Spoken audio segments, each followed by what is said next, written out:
Bonjour à tous, il y a un an on avait essayé de rentrer dans ces carrières mais on avait vécu pas mal de petites péripéties, ça s'était pas forcément très bien passé.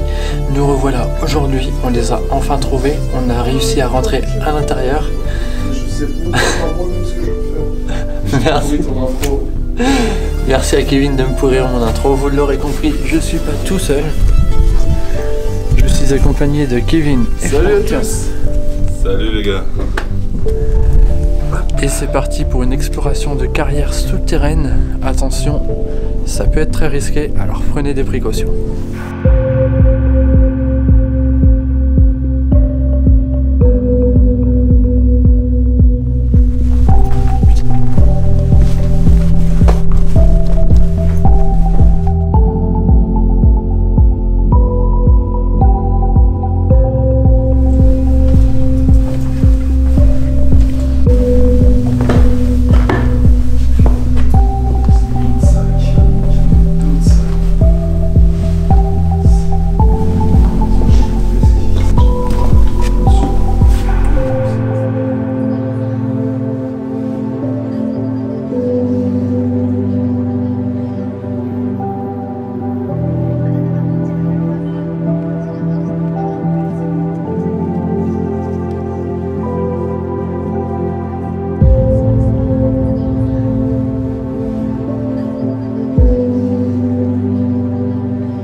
C'est un peu flippant de se dire qu'un mur a été mis à l'intérieur en fait pour boucher une des galeries, comme si les gens qui étaient là à l'époque voulaient renfermer quelque chose de l'autre côté et que ça ne ressorte jamais.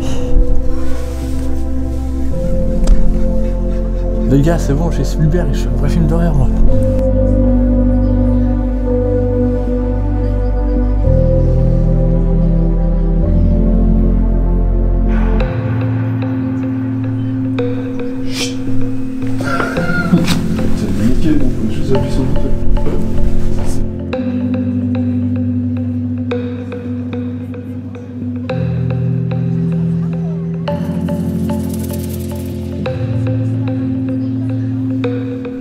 Là, ça devient tendu parce qu'il y a vraiment des endroits très éboulés.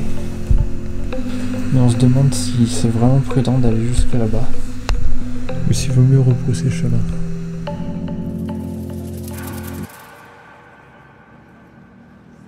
Alors pour parler un petit peu de l'histoire, il faut savoir que c'est une carrière qui a été découverte environ au XVIe siècle. C'est un batelier et marchand qui a décidé d'acheter ces carrières pour développer un petit peu son commerce. Au fil des années, en fait, l'entreprise familiale qui s'était implantée ici a commencé à se moderniser. Au début des années 1800, les chevaux vont commencer à remplacer les hommes pour tirer un petit peu tout le matériel à l'intérieur et extraire toute la pierre. Vers 1880, on a une voie ferrée qui va faire son apparition et qui va permettre en fait aux hommes, via des petits wagonnets, d'acheminer directement toutes les ressources qu'ils arrivent à extraire directement en contrebas sur la rivière. Enfin, en 1890, Paris se développe énormément, a besoin de se construire. C'est à ce moment que la famille va remplacer ces bateaux, ces petits bateaux marchands, par de vraies péniches afin d'excroire, de faire grandir son entreprise. Dans les années 1900, la famille va s'associer avec quelqu'un d'autre afin de créer une réelle société, d'avoir une réelle entreprise et de pouvoir s'agrandir encore plus. C'est alors que l'électricité va arriver à l'intérieur avec une usine électrique qui est un petit peu plus loin en contrebas et qui va permettre en fait à la mine d'être totalement autonome en termes d'énergie.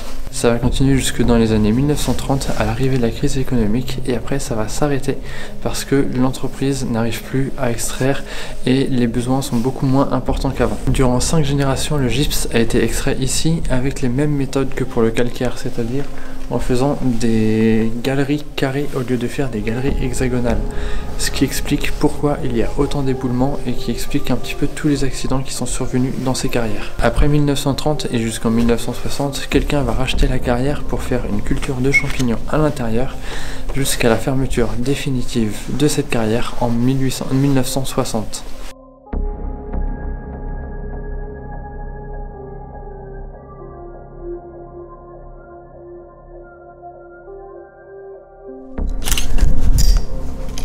Donc on s'est arrêté pour faire une petite séance photo.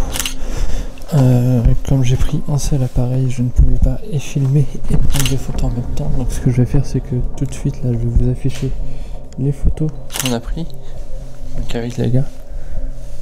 Et puis bah tout doucement, on va commencer à rejoindre la sortie parce que mine de rien, on a fait plusieurs heures de marche pour arriver là.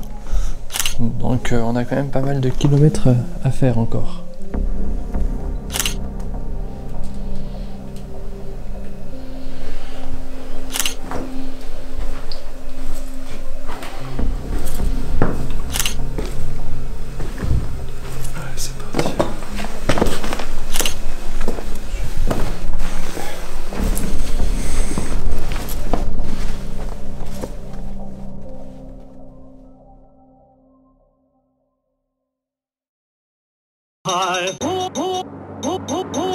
Bonjour, la télé, la télé, la télé, la télé.